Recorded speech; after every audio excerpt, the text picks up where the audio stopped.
অযোগ্যদের তালিকা বের করার পর যারা যোগ্য তাদের দাবি হলো যে আমাদের চাকরি বাঁচান, দরকার হলে বিধানসভা বিল আনুন, যত রকমের আইনি প্রসেস আছে আপনারা করে আমাদের যোগ্য যারা তার চাকরি ফিরিয়ে দিন।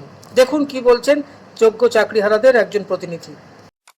উদ্ধার করা হয় এবং এটা সামাজিক স্বার্থে, রাজ্যের শিক্ষার স্বার্থে, মেধা দিয়ে যারা চাকরি পেয়েছেন তাদের স্বার্থে অবশ্যই করা উচিত।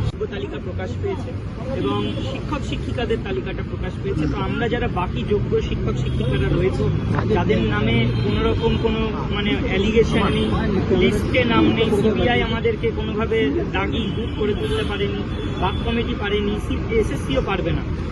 সেই জায়গায় দাঁড়িয়ে যারা 15,403 জন, যেটা আমরা সবসময় বলছি যোগ্য শিক্ষক শিক্ষিকারা, তাদেরকে কেন তাহলে পরীক্ষার মুখে একটা অনিশ্চিত ভবিষ্যতের দিকে ঠেলে দেওয়া হচ্ছে?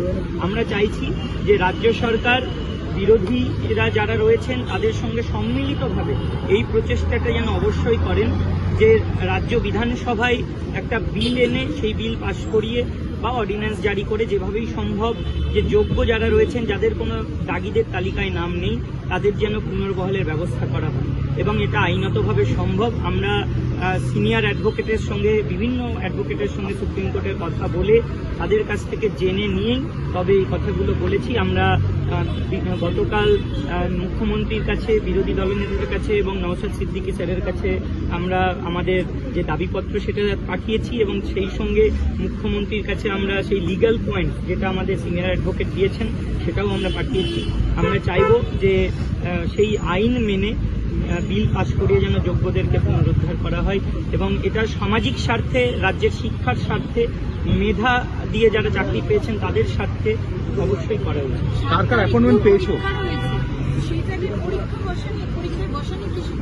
দেখুন, পরীক্ষার মতো তো হবেই, কারণ সেটা যতক্ষণ না সুপ্রিম কোর্ট কিছু হস্তক্ষেপ করবে ততক্ষণ সেটা নিয়ে কিছু বলা যায় না। পরীক্ষা তার মধ্যে যদি হয় 7 তারিখ 14 তারিখ অবশ্যই যারা আমরা রয়েছি প্রত্যেকেই পরীক্ষায় বসবো।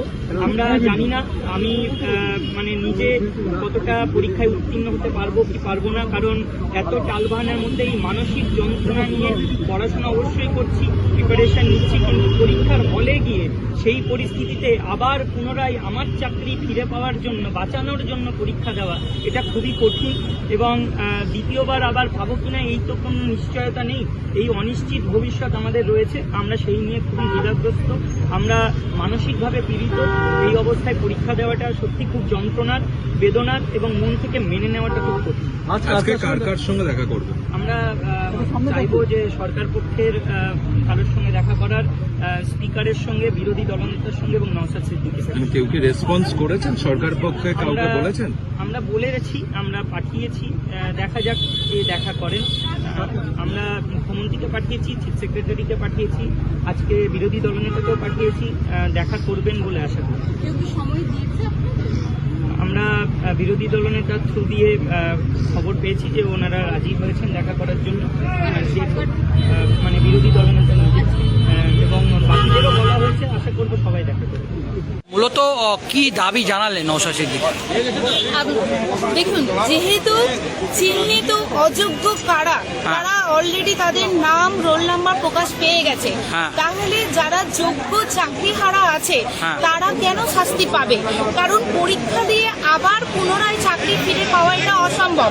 যেখানে পয়েন্ট 1, পয়েন্ট 2 পার্থক্যে আমরা চাকরিগুলো পাই, সেখানে ফ্রেশার্সদের সাথে আমরা এত মেন্টালি আমাদের হ্যারাস হয়েছি যে আমাদের চাকরি চলে গেছে। তার মধ্যে এত ফাস্ট সিলেবাস এই কদিনের মধ্যে স্কুল করে কমপ্লিট করা সম্ভব নয়। সেটা অর্ডিন্যান্সের মাধ্যমে বা বিধানসভার বিলের মাধ্যমে কিভাবে যোগ্যদের পুনর্বহাল করা যায় তার লিগাল অ্যাসপেক্ট আছে, আমাদের লয়াররা বলেছেন, সেরকমই লিগাল পয়েন্ট আমরা তুলে ধরেছি যে এটা কিভাবে এগোনো যায়। আজকে আর কার কার সঙ্গে দেখা করবেন?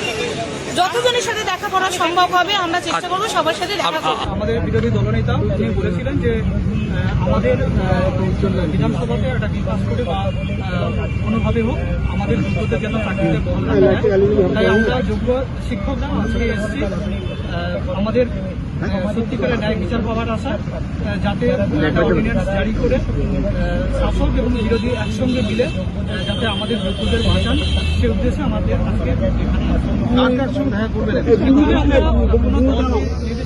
সবার সঙ্গে দেখা করতে মেনলি আমাদের দলনেতা শুভেন্দু বাবুই আমাদেরকে বলেছিলেন। তারপর আমরা অলরেডি মেলও করেছি মাননীয় মুখ্যমন্ত্রী মমতা ব্যানার্জি এবং শুভেন্দু অধিকারী এবং আইএসএফের যে বিধায়ক আছেন ওনাকে আমরা মেল করেছি। তাই আমরা সবার সঙ্গেই দেখা করব এবং আমাদের দুর্দশার কথা এবং আমরা যাতে সত্যি সত্যি আবার আমাদের ফিরতে পারি যোগ্যরা, সেই আশা নিয়ে আজকে আমাদের ভিডিও ভালো লাগলে লাইক ও শেয়ার করুন, কমেন্ট সেকশনে গিয়ে জানান আপনাদের মতামত। আরও ভিডিও পেতে চ্যানেলকে সাবস্ক্রাইব করুন। প্রতি মুহূর্তে খবরের আপডেট পেতে প্রেস করুন বেল আইকন।